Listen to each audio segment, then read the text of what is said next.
They're the definition of a power trio, and their frontman once described them as the most popular cult band of all time. And here he is. It's Rush's Geddy Lee. How you doing? I'm good. How are you? Good, thank you. So why is that, do you think? Why would you describe yourself as that? Well, because we've been around for so long, without ever having a big sort of pop hit single in the traditional sense, and without ever being sort of darlings of mainstream magazines. Yet our popularity has cooked along for, 4 decades now. So in a sense, we're kind of everyone's sort of hidden secret, like dirty little secret. Dirty little secret. A lot of we have tons of fans, but we're still kind of unknown in certain parts of the popular world.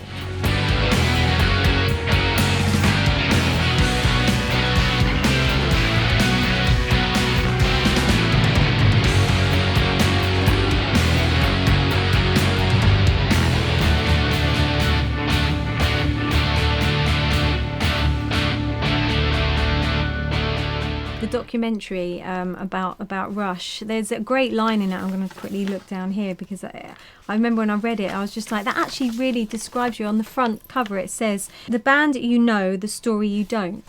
And It's true, isn't it? Yeah, pretty much. How have you managed to maintain that though? Because I bet, can you walk down the street and no one would recognise you? Or depends where. Yeah. In Canada, probably not. Yeah, not in Canada, and most cities in the United States not.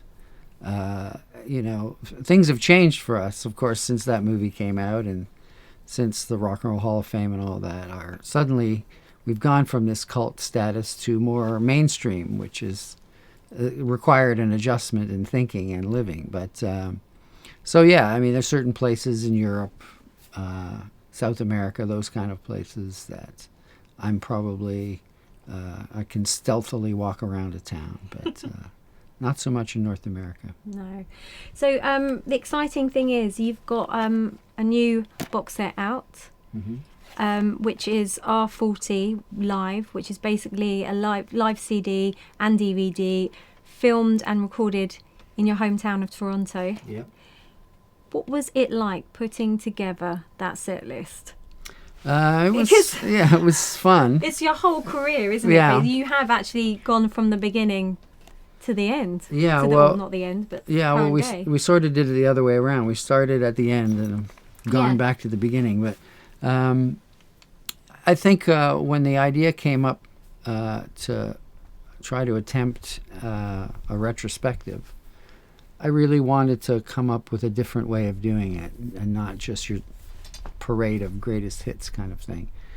So I had this idea kind of percolating about devolution and how interesting it would be on stage to begin today and slowly go back musically, decade by decade, until we end with the earliest songs that we ever recorded. Working Man, which was the tune that broke you, wasn't it? Yeah, pretty much.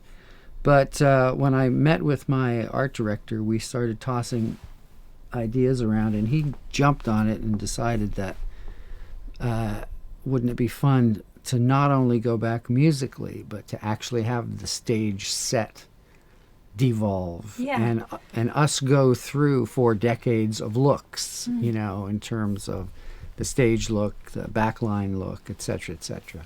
So we created this rather complex and totally fun theatrical presentation, which ended up being the R40 tour. And you were quite heavily involved in that. Yeah. I love to do I love to be the point man for all the production because it's really interesting, and we use a lot of animation and filmed ideas, and that's kind of fun for me. I get to pretend to be sort of a filmmaker in a way, so without leaving my day job, so to speak. So I was thrilled the way it turned out. And as a result, choosing the songs, to go back to your original question, were sort of tied to this reverse chronological order that we were doing the show in. So it actually was not as difficult as we thought it was going to be to choose the songs, because we were basically picking pinnacle songs from each decade. Yeah. But you've chosen things like Jacob's Ladder, which I think the last time you did that live was in 1980. Right. Was that like, okay, we have to do that? We haven't done that one for a while. Well, that was one of those songs that constantly is on the top of, the petition sites and That they the want wish you lists. to do more, yeah. So we figured, well, if we're doing a full retrospective, it would be good to throw in a couple of fan favorites that we haven't played in quite a while. And losing it, you've never ever played live? No. Why? Well, it was never really meant to be a live song. It was one of those songs we threw together in the studio, and our friend Ben Mink was there, who's a violinist, and not having a violinist with us, we didn't see how we could, replicate that song without the violin solo. It's such an integral part of the song. But Alex suggested we do it, and because of the last tour, Clockwork Angels, we had traveled with a string ensemble. We knew all these string players, and Jonathan Dinklage, who played in the string ensemble with us, it was his dream always to play that song with us on stage. Oh, really? Because he's been a fan since the beginning of time. So Alex said, well, wouldn't it be a nice treat when we play his hometown to ask him to come up and play it with us? So he said, okay. Then we thought about it more, and we said, well, why don't we, when we're in Canada, why don't we get Ben Mink, who's Canadian, and he wrote the part and played the original part. Why don't we get him to sit in? So we ended up doing it in about 5 cities. And it was really kind of a sweet moment. One of the things that I loved about when I was watching the DVD was the Roll the Bones. Oh, right. How did you get that cast of musicians together? It was fantastic. Yeah, well, when we were prepping the tour, we were reviewing all the old footage for each song that we were bringing back, so to speak. And we thought it would be fun to use some of the older stuff just as a retro kind of thing. But the one for Roll the Bones didn't really quite stand up to the test of time. So we started tossing ideas around, and somebody suggested, well, why don't you get some of your pals like that, more recognizable people. So we thought about it more, and we sent out sort of bulletins to musicians we know, actors we know, sort of people that the audience would recognize. Yeah. And we said, hey, if you're up for it, do a selfie of you lip syncing to the rap section and send it to us. It's like a competition. I love it. And, we started getting responses back saying, that's really hard. Like, that's really a wordy, angular piece of rap, frankly. And so some of them were like tongue-tied, and eventually we got a whole bunch of them, though. And when we edited together, it was just really funny and entertaining and sweet. So you had some good names with Tom Morello. Yeah. Chad Smith was on there. Yeah. Who else? Les Claypool is there. Paul Rudd, and Jason Segel, and Peter Dinklage, Johnny's brother, and was there anyone that applied for the job and didn't get it? Yeah, there were a couple that I'm not going to embarrass them by saying who, but one really good friend, he's a great drummer, did one, and he shot it from the most unattractive angle. Oh, really? Like from really way down here, and it was just we couldn't do that to him. You never shoot under there. We couldn't do that to him, but at like £30 or something. Oh, yeah, his his jaw looked like this wide. It was really not very nice. So can you believe it that you have been together as a band for, 41 years now, isn't it? Yeah, at least.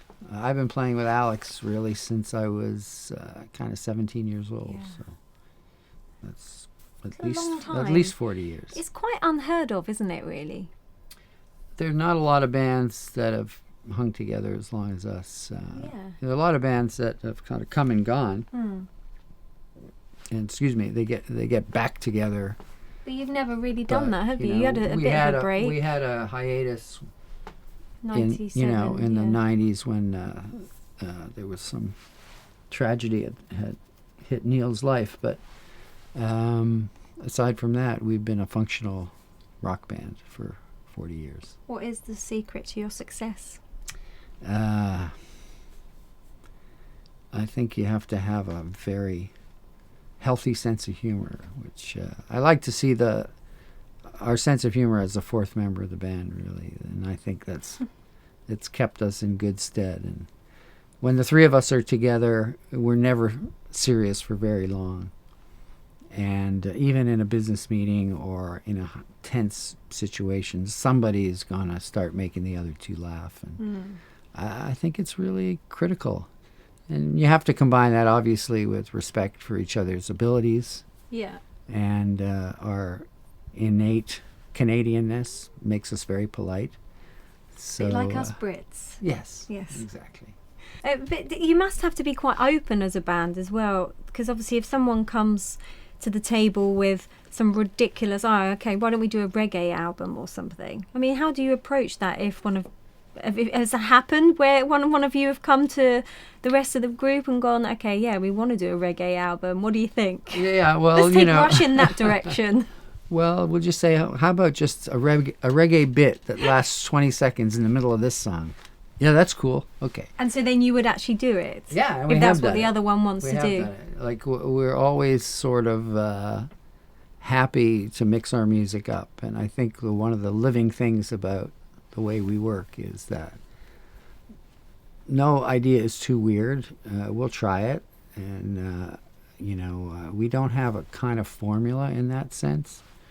And it keeps the music fresh, and we're always looking for new influences. So that's why when we did Roll the Bones, for example, we attempted that sort of mock rap section, and it was just good fun, and we ended up liking it in the end. But who wanted to do the rap section then? Well, Neil wrote the rap itself. Yeah.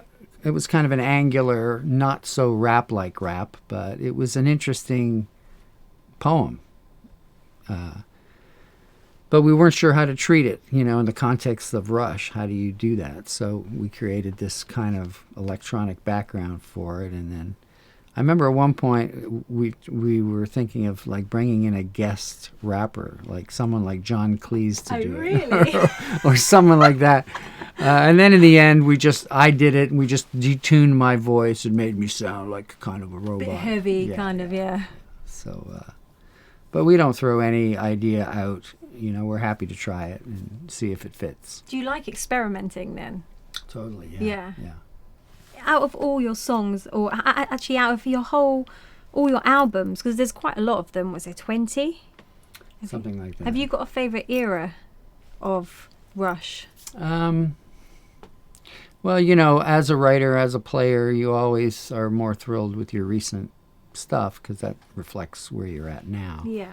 But I found going back through time in this show was kind of an interesting experience in the way that when we get to the second set, and we're now deep into the late 70s, where we were doing all kinds of long, spacey instrumental things, I was kind of afraid of that big chunk of the show being that period. But why?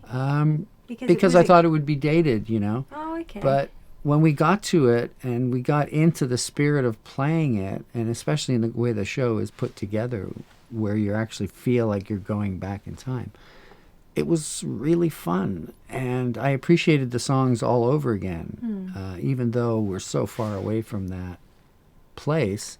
I think the three of us really dug it. And of course, fans were going nuts for that period, because that's the period that we've sort of focused on the least in the last 10 or 15 years. So it was instructive in a way that you can put yourself back in the mindset where you originally wrote those songs very easily. It's like it's in there somewhere. Yeah, it must have brought back some memories as well. Oh yeah. Lots of memories of those tours. And how did you do it back then? I mean, even now, but you used to tour, how many gigs did you used to do in a year? You were insane. We would do sometimes like 250 shows a year, that kind of thing. How is that possible? I don't know. Now I couldn't now. I mean, this last tour was 35 shows. Yeah. So we've pared it down a bit. But, it's a function of youth. It's a function of you didn't know any different, really. You didn't know you had an option not to play every night. You just thought, we're out there trying to make it. Was it fun as well? Yeah, it was fun, but it could be grueling, and it could be it took its toll on our lives and our families, and there comes a point, and there did come a point where we had to stop and reel in, and start taking longer and longer periods home to reacquaint ourselves with our families that were becoming dysfunctional. Yeah, that's what happens, Because you toured with some amazing bands. It must have been such a great time to be part of all of that. Kiss, Rod Stewart, like the guys that you toured with was amazing. I mean, did you learn anything from any of those bands, or a particular band? I can imagine Kiss you probably learned quite a lot from. Well, in a way we did. Our first couple Not musically, but... Yeah. But, our first major tour in America in '74 was mostly shows with Kiss.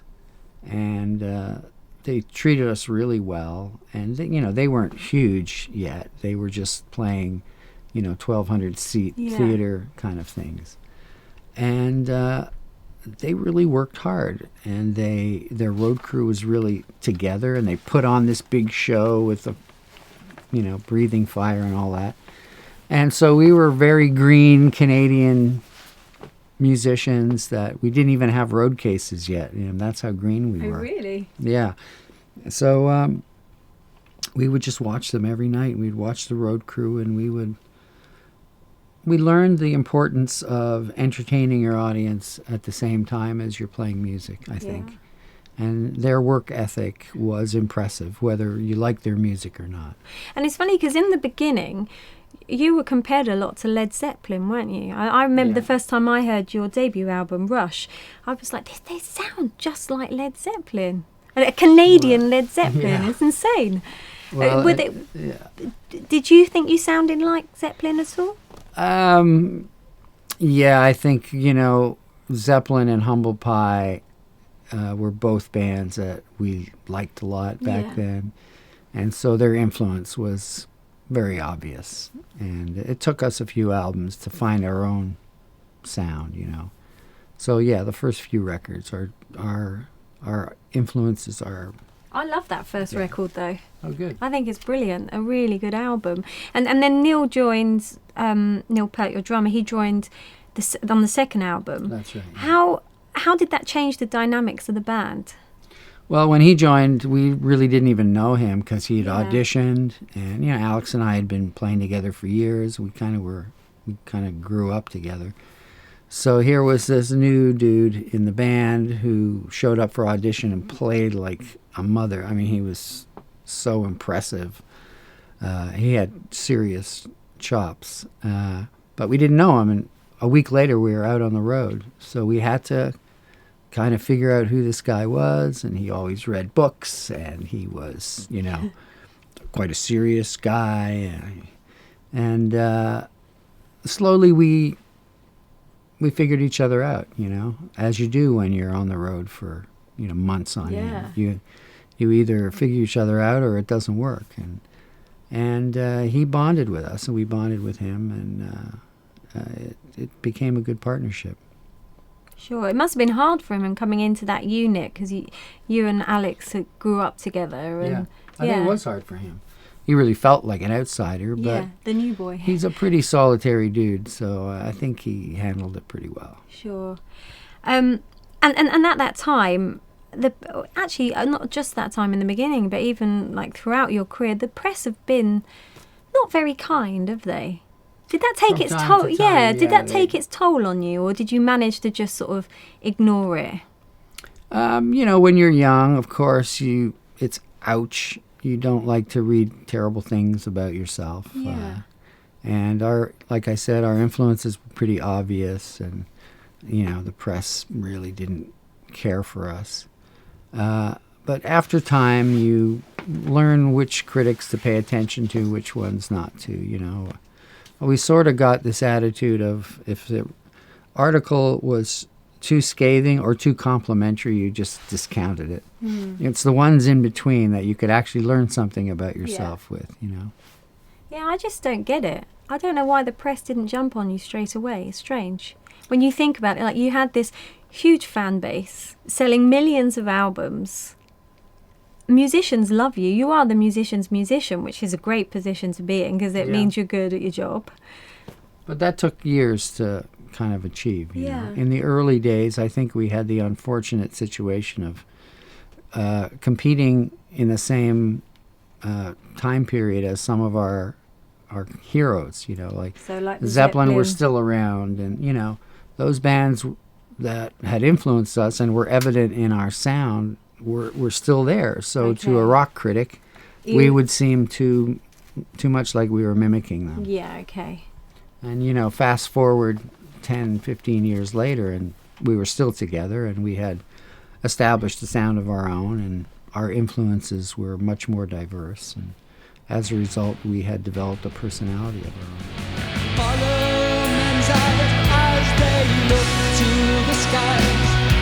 The chilling clouds of shining weave the fabric of their dreams.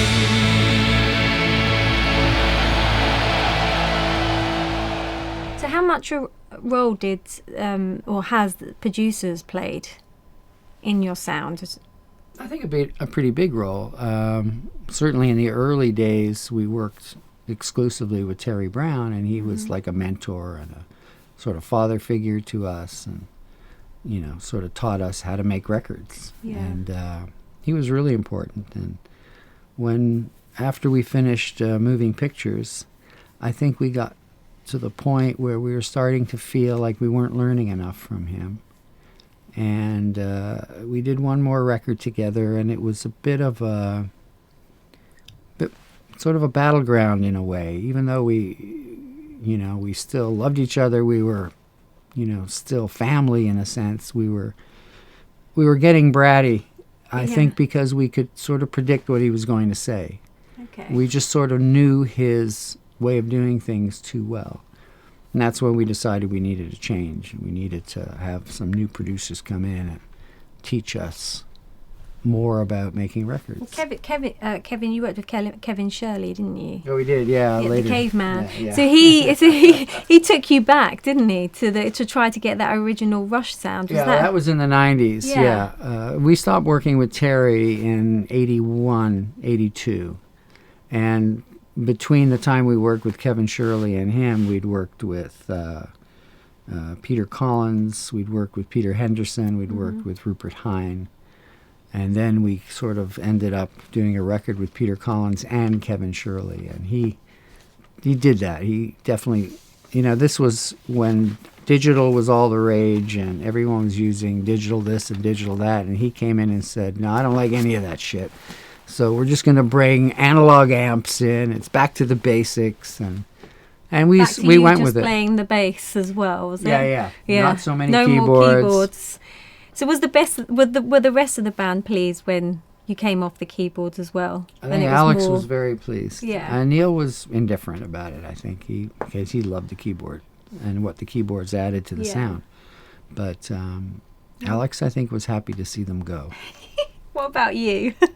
I was sort of ready, you know, because I was doing too many jobs in a way. Yeah. And my life on stage was getting really complicated, you know, because we insisted on doing these things ourselves and not bring other musicians on stage. So I would have to go back and forth from playing things on the pedals, playing on the keyboards, playing on the bass, and I just felt it was watering down my real love, which is bass playing. I was not getting to do what I really love to do enough. So I think it was time to get less digital.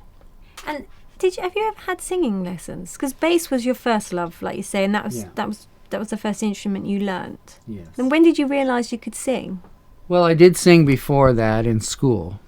And I always had a soprano voice. Big surprise there. But you know, when I was talking to someone else about this today, when you're in a sort of garage band, a lot of the young nerdy boys that play in these garage bands, none of them want to step out front and be the singer. So I was sort of chosen to be the singer by default. Okay. And the other guys really couldn't hold a tune anyway, so if you could sing a little bit, you got the job. It's sort of how Neil became our lyricist. Once we realized that he was verbose, he got the job. It's funny because you don't often hear of drummers being the ones that write the lyrics, do you? No. It's quite rare. Yeah. It's nice. You're an interesting band, that's for sure. You don't hope so. live up to stereotypes. Is there a stockpile of unfinished Rush albums or songs in the vaults anywhere that one day you're gonna wheel out? No, No. there's zero material in Really? the vault. Yeah. When we made a record, if the material wasn't deemed good enough, we wouldn't finish the song and just chuck it. So, are there any songs that you've started songs, and then you've thought this isn't going anywhere? Let's just scrap it completely, not trying to rework it at all. Well, we would try to rework it, but if it was failing, we would move on. That must be quite hard to do, to take that decision. Yeah, in the early days, I think we wrote a lot of unsatisfying songs because we didn't have that attitude. We didn't think you could throw a song away. We figured, no, there's something here, and you'd force it, and you'd make it sort of, so you'd sort of convince yourself it was good enough, and then time would show that it wasn't. So I think it takes confidence and experience to learn that, you can tell if something's not working, and sometimes you can't force it. And that's why for me, when I'm making a record, I really believe that time is your friend when you're writing, because you get so subjective. You get so caught up in the minutiae of the song that you lose the ability to step back. So I like to have like 2-week breaks or 3-week breaks, and I don't listen to the material at all. And so when I come back after 2 or 3 weeks and I listen to it, I feel like I have new ears to listen to it with, really fresh. And if it's wrong, you can see that it's wrong, and you can see what's wrong. So that becomes just a function of experience. So what was the album for you that when you realised, oh, okay, we've made it?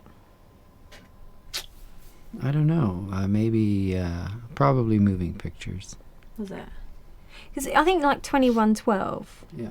Was that the album that gave you your independence, really? It was the album that the record label went, right, okay, they're all right, we can leave them alone to do what they want to do. Yeah, that's See, true. that again is rare, isn't it? It is rare. I mean, those times were quite different, in the early, mid-70s. You signed with the record label, and they usually would sign you for 4 or 5 albums. And you were putting out albums every 6 months, which is sort of unheard of now. But they knew that you needed to make a lot of records to become the thing they hoped you would become. Right. But nowadays, no one has that kind of patience, and they don't want to be a minor league system for you. So you have to do that on your own. So that enabled us to make those mistakes and still make records. Like the first 3 albums, you can see that they're almost like 3 different bands on those first 3 albums. And then it all came together with 2112, and that's when I think the record company and our management saw, okay, we don't really know what they're doing, but it seems to be working, so we'll just leave them alone. Yeah, it's fantastic. It's like you became the people's band as well, isn't it? Don't you think? With your music? Yeah. It is true, because our songs were too long to go on the radio. And we played real fast, so musicians liked to come and see us play. And it was mostly word of mouth. So that sort of bonds you to your audience when they've discovered you and they're telling other people about you. Yeah. Neil is famous for putting on these long drum solos. What do you do to pass the time when he's doing those? Do you sort of go and have a quick shower? I'm sitting at the side drinking as much fluid as I can, drying off, and actually listening to his drum solo. I listen to it every night. Do you? Yeah. I don't like to leave the stage in case I slip or get locked in a toilet or something and I can't make it back for my cue. Has that ever happened? Not to me, but it's come close with Alex, because he goes back in the dressing room. I don't know what the hell he's doing back there. But it's come close where he's almost missed his cue. Oh, really? So I like to stay pretty close at hand. And so I just kind of zen out, listen to his solo, drink a ton of bio-steel and, Yeah. you know, get the triglycerides going and Keep the adrenaline yeah, going. yeah. Yeah. It works better for me that way. I feel like we have to talk about the fashion. Okay. You're like, oh God. When you look back at the fashion, the clothes that you used to wear on stage, off stage, what do you think? Do you put it down to, oh, it was youth, or do you cringe, or? Yeah, I cringe. It's cringeworthy. You know, it was naivete, I think. We weren't fashionable people, really. We weren't a fashionable band, and we had all this pressure to have an image, but we just couldn't contrive one, and every time we did, we ended up with that kind of statement. I remember, you mentioned earlier before we were rolling about our absurdly prophetic robes, and I remember the day we bought them. We were in San Francisco, and we were staying in a hotel called the Miyako, which was in the Japanese part of San Francisco. And we were getting all this grief from management saying, you guys, you have to do a photo shoot. You need an image. You just can't just go out there in blue jeans, which, of course, every band does now. Yeah, but back then they back didn't, then did they? You needed a show. You needed a look. So we didn't have a stylist or anything, so we just wandered around shops in the Japanese district. We bought some kimonos, and there we were. Went on stage. What I want to know is, out of the three of you, who went, oh, this would be a good idea? I think we all did. Really? We're all to blame. I actually quite like some of those kimonos that you were wearing. And I asked you earlier, didn't I? Like you said before we were rolling, like, do you still have them? Yeah, no, we don't have them. What Maybe my happened? mom has them. I don't know. Do you just chuck them, or you were like, Yeah, thank pretty goodness, much. never have to see those again? Yeah, done with that. Oh, such a shame, such a shame. So what is next for Rush? Because I know, obviously, in the press, Neil has been saying that that's it for him. But what is next for you as a band? Well, I don't really know. Neil is he's at a point where for him to do a 3-hour show requires a hell of a lot of preparation and stamina. Yeah. And he's a little bit older than Alex and I, and the last few tours he's had issues, physically, because of the intensity of his gig. There's not a lot of drummers that drum like that. So he's at the point where he's afraid that if he continues on that path, that his performances will never be as good as they are now. Oh, so he wants to finish on a high. And he wants to go out playing his very best. So that's where his head's at right now. I'm not in that space. I love to play, and I would miss it too much. So I don't have any intention to retire in any way, shape, or form. And I think Alex is sort of somewhere in between those two thoughts. Because he's got arthritis, isn't he, as well? He's got Alex? psoriatic arthritis, and it can be difficult. He was getting cortisone injections on the last tour, but they helped him really a lot. And he started at the beginning of the tour. It was a little hard for him in rehearsal. I could see he was struggling, but by the end of the tour, he was just playing brilliantly, as good as he's ever played. And in fact, I thought we all were playing as good as we've ever played. And that's why when Neil has come out and said that, he thinks it's time for him to hang him up, as far as the touring thing goes, I understand it, but, I'm a bit sad about it because I think I don't think he realizes how strong he is. And I'm sure he could go another couple of years, but and he's not. You have to have the will. He's not that old, is he? Either? No, he's 63. Yeah, so you have to have the will, though. Yeah. You have to have the will to put yourself through all those things you have to put yourself through. And he's got a young daughter at home that he, wants to bond with. So I understand all that, but it's sad to see that part of Rush's life possibly come to an end. And so as far as the creative side of it, we haven't really even talked about that. So whether Neil's reluctance to perform extends to the studio as well, is something that we haven't talked about. And I hope he's still up for it, because I know Alex is, and it would be fun to make another record together. Yeah. What about, would you ever like to do some solo stuff? Yeah, I did something in 2000. That was interesting. A lot of fun, a lot of work, a lot more work when it's just one and you don't have your mates to share the burden with. Yeah. But I'm not going to sit still for too long. Whether it's with the band or not, I'll figure out something that's fun to do and do it. I'm not going to do it because I'm supposed to, and it's got to be a situation that feels like a fun idea. But I'd be up for something new eventually. A reggae album. Maybe. Yeah. And how's the bass guitar collection coming along? Well, you're well researched. It's coming along very well. Yeah? Yes. I'm completely fanatical about collecting vintage instruments. And that came quite late in life, didn't it? Yeah. How come? It's been about 3 years now. People ask me that a lot, and it's forced me to really think about how come. And I think when I was younger, I was so obsessed with creating my own sound that I only used instruments that aided in that quest, if you know what I mean. Okay. So there was a particular kind of bass sound I was after, and any bass that didn't fit in that category, I wasn't interested to look at. And now, 40 years later, I've learned so much more about myself as a player. And one of the things you learn about yourself as you get older is that your sound comes from here more than anywhere else. So you can pretty much pick up any instrument and you'll still sound like you. So now I feel like I've got the freedom to open my curiosity up about all these other types of beautiful instruments.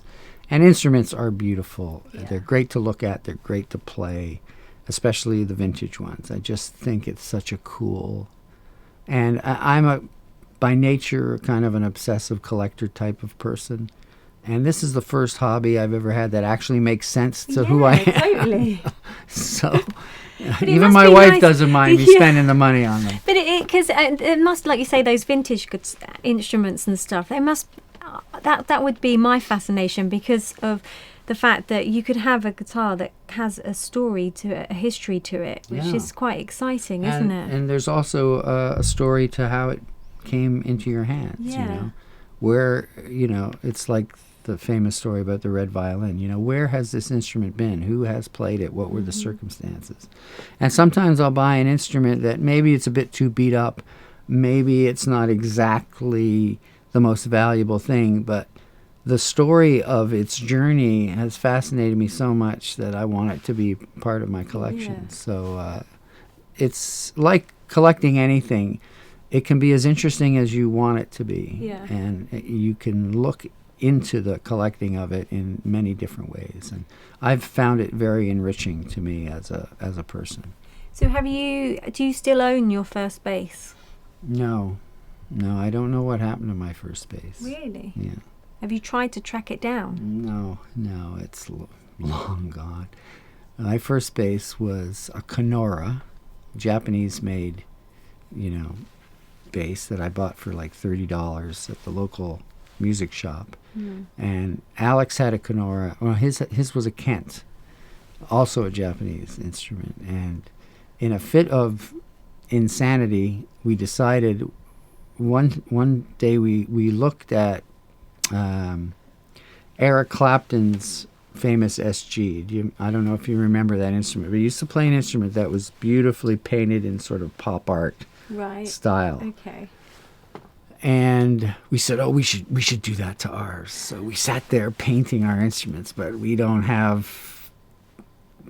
Well, Alex actually is quite a good painter, but I wasn't. And we totally destroyed these two instruments. And I think Alex might still have his. Oh, really? Actually, I think he might, but mine's long gone.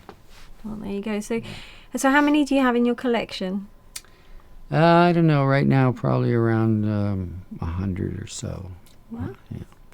You should speak to Joe Bonamassa. He's a bit of a collector. I know, I have spoken. with Have Joe, you? yes. He's a We have bit the of a same fanatic. disease, Yeah, he does. He's teaching me. Oh He's God, passing- stay away from that man. Yeah, he's You're going to get passing- yourself in trouble. Yeah, no, it's too late. It's too late. You've gone down the Yeah, hatch. I've already gone down that path. Yeah. Oh well, listen. Well, good luck with that. Thank you. And hopefully we'll see you on the road again soon. Yeah, I hope so. Yeah. Thank you. Thank you.